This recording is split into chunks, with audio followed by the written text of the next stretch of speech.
Hello guys, welcome to the accounting class.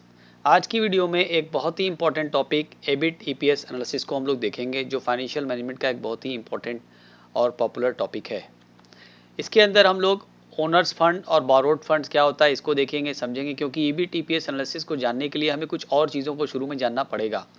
Capital structure क्या होता है, इसका मतलब क्या होता है। एक बहुत ही कॉमन रेशियो जो फाइनेंशियल रेशियो कहलाता है, उसके अंदर डेट इक्विटी रेशियो होता है, उसको देखेंगे कि ये रेशियो क्या होता है और कैसे इसको निकाला जाता है।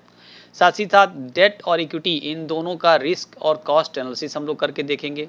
फाइनेंशियल लेवरेज क्या होता है, ये एक टर्म है जो कैपिटल स्ट्रक्चर से रिलेटेड होता है, इसको भी समझेंगे कि फाइनेंशियल लेवरेज क्या होता है, कैसे निकाला जाता है। उसके बाद हम लोग रिटर्न ऑन इन्वेस्टमेंट और ट्रेडिंग ऑन इक्विटी, ये टर्म भी रिलेटेड है कैपिटल स्ट्रक्चर से, उसको भी हम लोग देखेंगे। और फाइनली ईबीटी ईपीएस एनालिसिस को हम लोग एक न्यूमेरिकल एग्जांपल से समझेंगे कि आखिर ये क्या चीज़ होती है। तो चलिए शुरू करते हैं वीडियो को। ओनरशिप के पॉइंट ऑफ व्यू से हम देखेंगे कि जो बिजनेस का फाइनेंस है, यानी जो बिजनेस के अंदर पैसा लगा हुआ है, वो दो तरीके का होता है। एक होता है ओनर्स फंड और एक होता है बोरोड फंड। जैसा कि आप पिक्चर में देख रहे होंगे, जो ओनर्स फंड है वो इक्विटी कहलाता है और जो बोरोड फंड है वो डेट कहलाता है। ओनर्स फंड का मतलब ये होता है कि जिसके अंदर आप शेयर कैपिटल को शामिल करते हैं। शेयर कैपिटल इक्विटी भी होती है और प्रेफरेंस भी होती है। रिजर्व्स एंड सरप्लस को शामिल करते हैं और रिटेन अर्निंग्स को शामिल करते हैं। वो पैसा बिजनेस के अंदर का जो प्रॉफिट कमाया गया हो और उसे वापस फिर से बिजनेस में लगा दिया गया हो, उसे रिटेन अर्निंग्स कहते हैं। तो ये तमाम चीज़ें मिल करके ओनर्स फंड की कैटेगरी में आती हैं। ओनर्स फंड को हम लोग इक्विटी के नाम से आगे जानेंगे डिस्कशन में। इसके बाद बोरोड फंड, यानी वो पैसा जो कंपनी ने बोरो किया है, लोन लिया है, वो चाहे किसी बैंक से लिया गया हो या कोई फाइनेंशियल इंस्टीट्यूशन से लिया गया हो या डिवेंचर इशू करके लिया गया हो या पब्लिक डिपॉजिट के तौर पर लिया गया हो। तो ये तमाम जो भी फाइनेंस है, जो भी पैसा आ रहेगा इनके जरिए से, उसे कहेंगे बोरोड फंड। बोरोड फंड को हम लोग डेट के नाम से जानेंगे, जो आगे डिस्कशन में डेट ही बार बार कहा जाएगा। अब यहाँ पर ये समझ लीजिए कि कैपिटल स्ट्रक्चर ये क्या होता है। कंपनी की जो टोटल कैपिटल होती है, उस टोटल कैपिटल में इक्विटी का कितना शेयर है और डेट का कितना शेयर है, इसका जो स्ट्रक्चर है, इस स्ट्रक्चर को ही कैपिटल स्ट्रक्चर कहते हैं। आप जैसा कि पिक्चर में देख रहे होंगे, ये टोटल कैपिटल है। अब इस टोटल कैपिटल में कुछ पोर्शन डेट का है और कुछ पोर्शन इक्विटी का है। इसको हम लोग कहते हैं कैपिटल स्ट्रक्चर, या शॉर्ट में कह सकते हैं capital structure refers to the mix of owners fund and borrowed fund। Capital structure को हम लोग एक रेशियो से भी दिखा सकते हैं, जिसे डेट इक्विटी रेशियो कहते हैं। ये सॉल्वेंसी रेशियो में बड़ा इस्तेमाल होता है, इसका बहुत ज़्यादा देखा जाता है। जब भी कभी आप रेशियो एनालिसिस पढ़ते हैं तो उसमें डेट इक्विटी रेशियो जरूर आप पढ़े होंगे। तो देखिए, डेट इक्विटी रेशियो निकालने का दो तरीका होता है। एक होता है डेट अपॉन इक्विटी, यानी डेट जो बोरोड फंड है उसको इक्विटी के कंपेयर करके देखा जाता है कि कितना है। कभी कभी हम लोग दूसरे तरीके से भी निकालते हैं, debt upon total funds. Total fund में हम डेट और इक्विटी दोनों ले लेंगे डिनोमिनेटर के अंदर। अब हम लोग डेट और इक्विटी, ये दोनों चीज़ें जो हमने देखा है, इन दोनों को थोड़ा एनालाइज करते हैं कॉस्ट और रिस्क के पॉइंट ऑफ व्यू से। किसका क्या नेचर है, कौन एडवांटेजियस है, किसमें रिस्क ज़्यादा है, ये देखेंगे। देखिए, cost of debt is lower than the cost of equity. Company के पॉइंट ऑफ व्यू से जो डेट की कॉस्ट है वो इक्विटी की कॉस्ट से कम है। अब वो ऐसा इसलिए है क्योंकि जो डेट है, डेट के ऊपर एक फिक्स परसेंटेज का इंटरेस्ट दिया जाता है। फिक्स परसेंटेज होता है जो कि जिसने भी लेंड किया है, उधार दिया है कंपनी को, चाहे वो डिबेंचर होल्डर्स हो या बैंक हो या फाइनेंशियल इंस्टीट्यूशंस हो, तो उनको क्या दिया जाता है, उन्होंने जो पैसा दिया है लोन के तौर पर, उसके ऊपर उनको एक फिक्स परसेंटेज ऑफ इंटरेस्ट दिया जाता है। ये फिक्स परसेंटेज होता है। अगर कंपनी बहुत ज़्यादा प्रॉफिट कमा रही हो तो भी इनका परसेंटेज यही होगा। इस वजह से इस पॉइंट ऑफ व्यू से कि जब कंपनी ज़्यादा प्रॉफिट कमा रही हो और रेट ऑफ इंटरेस्ट वही देना हो उसे, तो उस वक्त कॉस्ट ऑफ डेट काफ़ी कम कही जाएगी। जैसे मान लीजिए कंपनी का प्रॉफिट अर्निंग बढ़ता जा रहा है, उसने 20% कमाया किसी साल, फिर 25% कमाया, फिर 30% कमाया, ये परसेंटेज बढ़ता जा रहा है। लेकिन जिस रेट से उसने बोरो किया है, उधार लिया है, वो 10% है। तो हर साल प्रॉफिट तो बढ़ रहा है, लेकिन ये जो डेट के ऊपर जो इंटरेस्ट दिया जा रहा है ये कम है, यानी जो कॉस्ट ऑफ डेट है ये कंपेरेटिवली उससे कम है, तो ये सस्ता कहलाएगा। Lenders risk is lower than the equity shareholders risk. अब हम लेंडर के पॉइंट ऑफ व्यू से देखें, वो लोग जिन्होंने लोन दिया है, चाहे वो डिबेंचर होल्डर हो या बैंक हो, उन लोगों का रिस्क कम होता है। वो रिस्क इसलिए कम होता है क्योंकि उन्होंने जो पैसा दिया है लोन के तौर पर, उनका एक पीरियड होता है। लोन का एक पीरियड होता है, 5 साल हो या 10 साल हो या 15 साल हो या 20 साल हो, जो भी है, उस पीरियड के बाद उनको पैसा लौटा दिया जाएगा और साथ ही साथ उस लोन के ऊपर एक रेट ऑफ इंटरेस्ट से उनको इंटरेस्ट दिया जाना है। तो जो लोन देने वाला उसका रिस्क बहुत कम होता है, क्योंकि हर हाल में उसको जो इंटरेस्ट है वो मिलता है, और जब कभी उनकी मैच्योरिटी आती है उनके लोन की तो उनका पैसा भी वापस कर दिया रहता है। जबकि इक्विटी शेयर होल्डर्स की अगर हम बात करें तो उसमें ऐसा नहीं होता है, क्योंकि इक्विटी शेयर होल्डर्स को जो प्रॉफिट मिलता है, जो डिविडेंड मिलता है, वो तभी मिलता है जब कंपनी के पास सफिशिएंट प्रॉफिट हो। अगर किसी साल कंपनी के पास कम प्रॉफिट हो रहा है तो इक्विटी शेयर होल्डर्स को डिविडेंड नहीं मिलता है, और इक्विटी शेयर होल्डर्स को पैसा भी नहीं लौटाया जाता है, क्योंकि उनकी कोई मैच्योरिटी डेट नहीं होती है उनके द्वारा पैसे दिए जाने की। उन्होंने जो भी पैसा बिजनेस में लगाया है इक्विटी शेयर के थ्रू, उस पर पैसा वापस मिलेगा इसकी कोई गारंटी नहीं होती है। कंपनी के वाइंड अप के केस में सबसे पहले जो बोरोड फंड होता है उनको लौटाया जाता है, उसके बाद प्रेफरेंस शेयर होल्डर्स को जो होता है वो लौटाया जाता है, और उसके बाद आखिर में इक्विटी शेयर होल्डर्स को लौटाया जाता है। अगर बच जाएगा तो इक्विटी शेयर होल्डर्स को दिया जाएगा, नहीं बचेगा तो नहीं कुछ लौटाया जाएगा। तीसरा पॉइंट है lenders earns an assured return. हमने बता दिया पहले ही कि जो एश्योर्ड रिटर्न है जैसे रेट ऑफ इंटरेस्ट, वो उनको मिलेगा ही मिलेगा, और उनका जो पैसा लगाया हुआ वो भी वापस लौटाया ही जाएगा, तो इस चीज़ की एश्योरिटी होती है। Interest on debt is tax deductible expense for the firm. अब फर्म के पॉइंट ऑफ व्यू से देखें जो डेट है वो फायदेमंद होता है। क्यों? देखिए, interest on debt is tax deductible, इसका मतलब ये होता है कि जो भी फर्म का प्रॉफिट है जिसके ऊपर टैक्स लगाना है, तो वो जो टैक्सेबल इनकम निकाली जाती है उसको निकालने के लिए हम इंटरेस्ट को माइनस कर देते हैं। जैसे मान लीजिए कि 1,00,000 रुपया प्रॉफिट आया जिसके ऊपर टैक्स लगना था, ठीक है, लेकिन इंटरेस्ट ऑन डेट जो है वो 10,000 है, तो ये इंटरेस्ट घटाने के बाद जो 90,000 बचेगा ना, इसके ऊपर टैक्स लगेगा। तो इसका मतलब ये हुआ कि इस इंटरेस्ट की वजह से जो टैक्सेबल अमाउंट है वो कम हो गया। अब जब टैक्सेबल अमाउंट कम हो गया तो टैक्स भी कम हो जाएगा, क्योंकि अगर आप ये 10,000 ना घटाते, आप 10 मान लीजिए 1,00,000 पे आप निकालते, 30% सपोर्ट टैक्स है, तो कितना हो जाता? ये हो जाता 30,000, है ना। अब आप चूंकि 10,000 आपने इंटरेस्ट घटा दिया है, अब बचा कितना? 90,000। अब 90,000 पे अगर आप 30% निकालेंगे तो ये होगा 27,000। तो इसका मतलब कि आपका टैक्स भी कम हो जाता है, ये एक एडवांटेज है कंपनी को। Therefore increased use of debt will lower the cost of capital. तो इसका मतलब हुआ कि जितना ज़्यादा डेट का इस्तेमाल आप करेंगे आपकी कॉस्ट ऑफ कैपिटल कम हो जाएगी। बात करते हैं आगे, debt is cheaper but is more risky. अब रिस्क के पॉइंट ऑफ व्यू से एनालाइज करें, चीपर तो है डेट, हमने देखा अभी, लेकिन ये रिस्कियर भी है। क्यों रिस्कियर है? क्योंकि इसका पेमेंट आपको हर हाल में करना होता है। जो इंटरेस्ट है वो आप अवॉइड नहीं कर सकते, हर हाल में आपको उसको पे करना है, चाहे आपका प्रॉफिट कम हो चाहे ज़्यादा हो, ये इंटरेस्ट आपको देना है। और उसके अलावा जो प्रिंसिपल अमाउंट है लोन का वो भी आपको लौटाना ही है, वो ऑब्लिगेटरी है, इसको आप अवॉइड नहीं कर सकते। There is no such compulsion in case of equity. जबकि इक्विटी शेयर्स के केस में ऐसा कोई कंपल्सन, ऐसी कोई मजबूरी नहीं है। इक्विटी शेयर्स पे जैसा कि मैंने बताया, डिविडेंड देना या न देना ये कंपनी के ऊपर डिपेंड करता है। कंपनी ज़्यादा दे सकती है, कम दे सकती है, तो जैसा प्रॉफिट हो वैसा दिया जा सकता है। कोई ऑब्लिगेशन नहीं है, कोई कंपल्सन नहीं है, कोई मजबूरी नहीं है। इसलिए कंपनी के लिए जो इक्विटी शेयर्स होता है वो बोझ की तरह नहीं होता है, जबकि जो डेट होता है वो कंपनी के लिए एक बोझ की तरह होता है। जो आप पिक्चर में देख रहे हैं, डेट एक तरह से बोझ की तरह है, बर्डन की तरह काम करता है। Therefore increase use of debt will increase the financial risk. अब जब बोझ ज़्यादा होगा, जब बर्डन ज़्यादा होगा तो क्या होगा? रिस्क भी ज़्यादा होगा। इसीलिए जितना ज़्यादा डेट का इस्तेमाल होगा कैपिटल स्ट्रक्चर में, उतना ज़्यादा फर्म के लिए रिस्क बढ़ता जाएगा। आइए बात करते हैं फाइनेंशियल लेवरेज की। ये क्या होता है? Financial leverage is the proportion of debt in the overall capital structure. देखिए, कंपनी की जो टोटल कैपिटल है, उस टोटल कैपिटल में जितना पोर्शन डेट का होगा उस प्रोपोर्शन को हम लोग फाइनेंशियल लेवरेज कहते हैं। जैसे कि मान लीजिए 5,00,000 रुपए का डेट है और कंपनी की जो टोटल कैपिटल है वो 10,00,000 है, तो इसका मतलब क्या हुआ कि 50% जो है वो फाइनेंशियल लेवरेज है। यानी कंपनी की टोटल कैपिटल में जो डेट वाला अमाउंट है वो 50% है। अब जैसे जैसे ये डेट का परसेंटेज बढ़ता जाएगा वैसे वैसे हम कहेंगे कि फाइनेंशियल लेवरेज बढ़ रहा है। तो इसका मतलब कि high degree of financial leverage यानी high percentage of the debt in the total capital structure. Since the cost of debt is low as compare to equity, higher degree of financial leverage means higher profitability of total funds. अभी हमने आपको discuss करके देखा है कि जो cost of date है वो चीप है, वो कम होती है। तो इसका मतलब कि फाइनेंशियल लेवरेज में जितना ज़्यादा डेट का पोर्शन होगा, कॉस्ट ऑफ डेट उतना कम होगा। अब जब कॉस्ट किसी चीज़ की कम होगी तो क्या होगा? प्रॉफिट बढ़ेगा, क्योंकि कॉस्ट एंड प्रॉफिट दोनों अपोजिट में जाते हैं। तो अगर कॉस्ट कम है तो इसका मतलब कि प्रॉफिट ज़्यादा हो जाएगा। तो यही बताया गया है कि फाइनेंशियल लेवरेज में अगर high degree of financial leverage है, यानी ज़्यादा से ज़्यादा डेट का इस्तेमाल हो रहा है, तो कॉस्ट ऑफ डेट कम होगी और उस केस में फर्म की प्रॉफिटेबिलिटी ज़्यादा होगी। एक और टर्म है return on investment. Return on investment क्या होता है?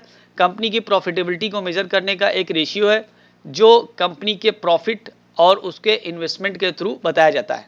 इसको हम लोग एक फार्मूले समझते हैं EBIT, जिसका मतलब है earning before interest and tax और upon total investment. Total investment में यहाँ हम लोग टोटल फंड्स को लेंगे, डेट और इक्विटी दोनों को मिला करके टोटल फंड्स या टोटल इन्वेस्टमेंट कह सकते हैं। तो अब ये देखिए, earning before interest and tax, जो भी अर्निंग आया है, जो भी प्रॉफिट आया है, उसमें से इंटरेस्ट किस पर होता है? डेट के ऊपर होता है। तो डेट पर से इंटरेस्ट घटाने के और टैक्स को घटाने के पहले जो अर्निंग आएगी उसे कहते हैं EBIT, earning before interest and tax. एक तो ये चीज़ें समझ लीजिए।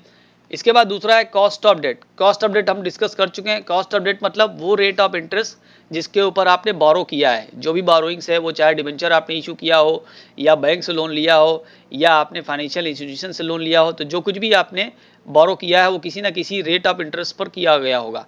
तो वो जो रेट ऑफ इंटरेस्ट है वो आपका कॉस्ट ऑफ डेट की कैटेगरी में यहाँ आएगा।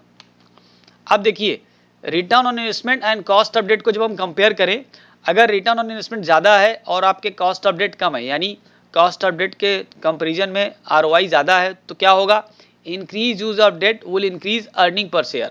अब अर्निंग के पर शेयर क्या है, इसको हम लोग आगे देखेंगे, लेकिन इसको यहाँ समझ लीजिए कि जितना ज़्यादा यूज़ करेंगे हम डेट का, कब? जबकि ROI कॉस्ट ऑफ डेट से ज़्यादा हो। ROI कॉस्ट ऑफ डेट, मान लीजिए ROI आ रहा है 14% और कॉस्ट ऑफ डेट है 10%। ये सिचुएशन अगर हो तो इस कंडीशन में जितना ज़्यादा डेट का इस्तेमाल होगा,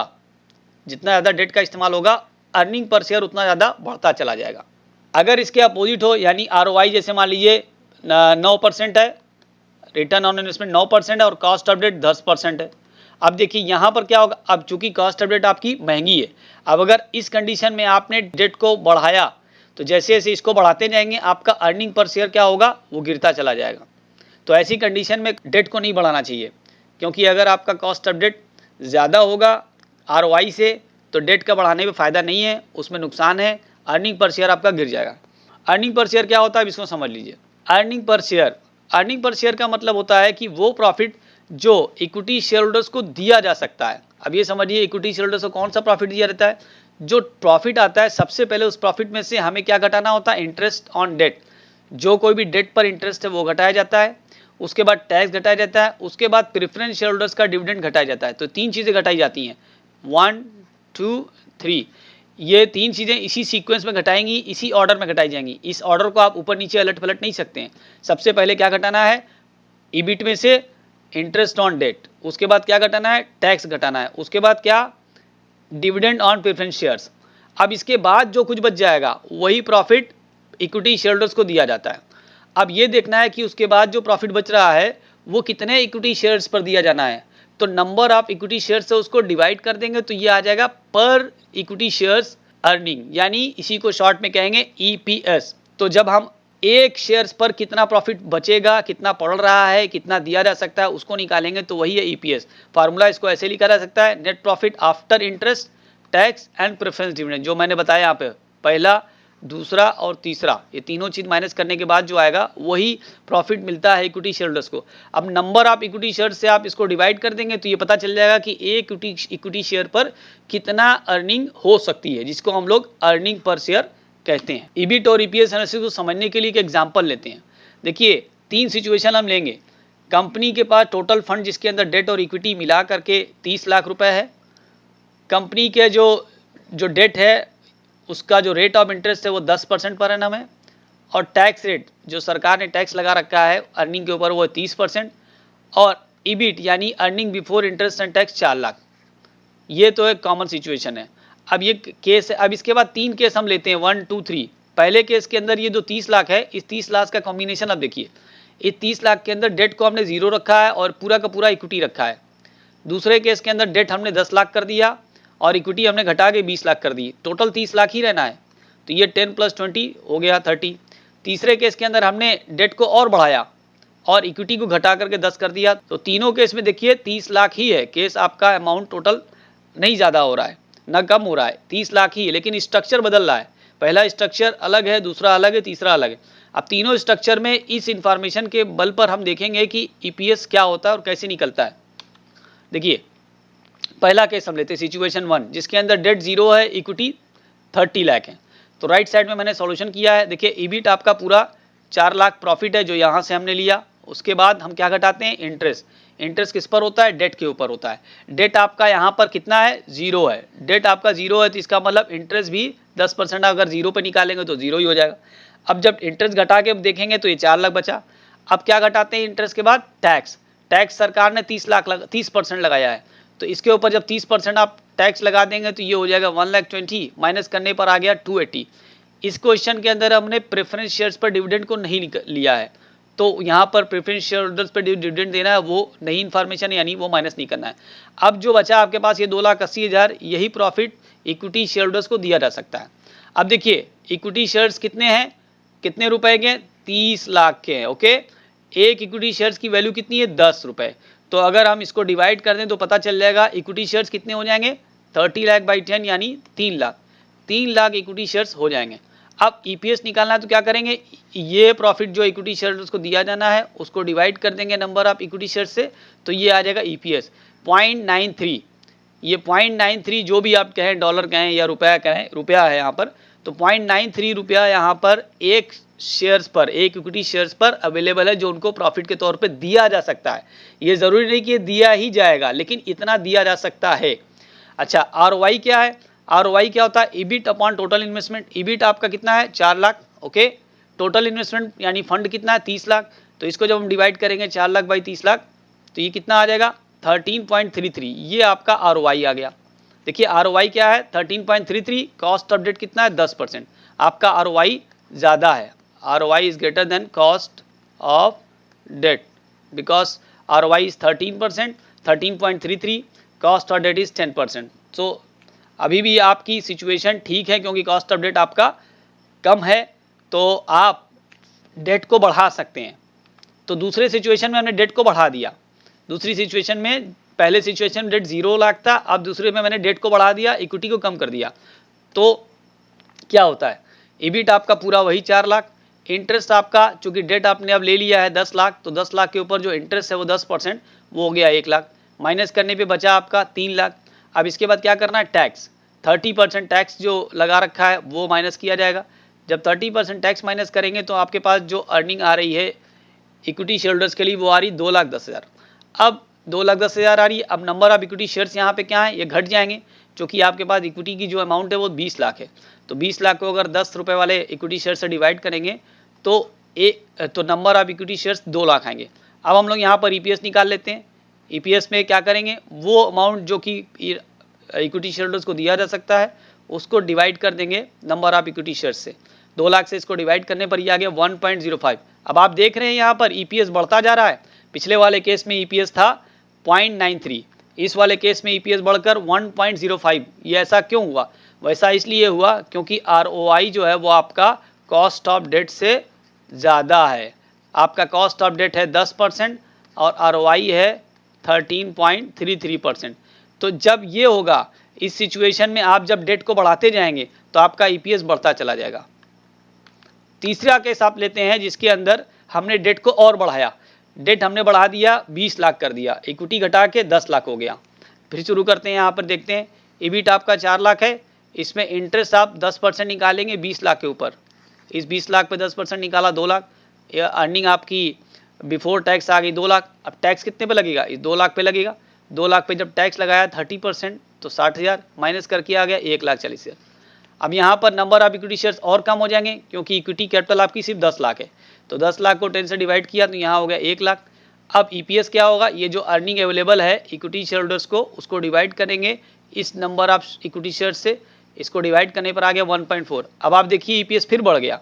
सबसे पहले केस में 0.93 था, इसके बाद दूसरे केस में 0.05 हो गया, तीसरे सिचुएशन में 1.40 हो गया। ये ईपीएस आपका बढ़ता ही जा रहा है। वो क्यों बढ़ रहा है, क्योंकि आपका आरओआई जो है वो ज़्यादा है कॉस्ट ऑफ डेट से।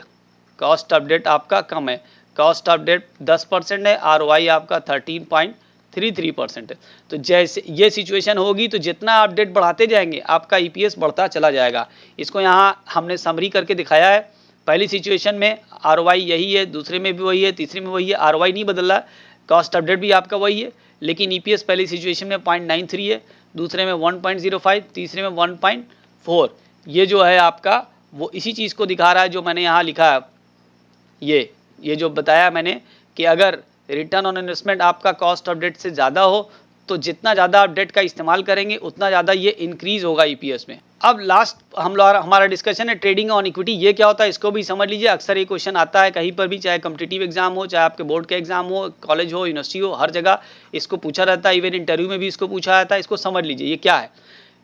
Cost of debt, if the cost of debt is lower than the return on investment. अभी हमने आपको बताया कॉस्ट ऑफ डेट और रिटर्न ऑन इन्वेस्टमेंट। कह रहा है कि अगर कॉस्ट ऑफ डेट कम हो रिटर्न ऑन इन्वेस्टमेंट से तो कंपनीज क्या करेंगी, ज़्यादा से ज़्यादा डेट का इस्तेमाल करेंगी। अभी हमने आपको बताया क्योंकि कंपनी का पर्पज़ ये होता है कि वो अपने अर्निंग पर शेयर को बढ़ाना चाहती हैं। जब कभी कंपनी ऐसा करे कि उसका आरओआई ज़्यादा हो, कॉस्ट ऑफ डेट उसका कम हो, ऐसी सिचुएशन में कंपनी अपने डेट को बढ़ा रही हो, डेट का अमाउंट बढ़ाती जा रही हो लगातार, ठीक है। क्यों बढ़ाती जा रही होगी? वो बढ़ाती इसलिए जा रही होगी क्योंकि उसका ईपीएस बढ़ता जाएगा, अर्निंग पर शेयर। तो इस एक्ट को, इस सिचुएशन को, इस प्रैक्टिस को ट्रेडिंग ऑन इक्विटी कहते हैं। फिर से समझ लीजिए कि ट्रेडिंग ऑन इक्विटी क्या है। ट्रेडिंग ऑन इक्विटी एक प्रैक्टिस है जबकि कंपनी अपने टोटल कैपिटल स्ट्रक्चर में डेट का पोर्शन बढ़ाती है, cost of debt return on investment से कम होने की वजह से अर्निंग पर शेयर बढ़ाने के लिए। तो इस सिचुएशन को, इस प्रैक्टिस को ही ट्रेडिंग ऑन इक्विटी कहते हैं। उम्मीद है आपको इन्फॉर्मेशन अच्छी लगी होगी। तो अगर आपने मेरे चैनल को अभी तक सब्सक्राइब नहीं किया इसको सब्सक्राइब कर दें। वीडियो अच्छा लगा हो तो एक बार लाइक ज़रूर कर दें। अपने दोस्तों के साथ इसको शेयर भी कर सकते हैं और कमेंट में लिखकर बता सकते हैं कि कौन सी आपको वीडियो और चाहिए। अपना बहुत ख्याल रखिए। मिलते हैं अगली वीडियो में, तब तक के लिए गुड बाय।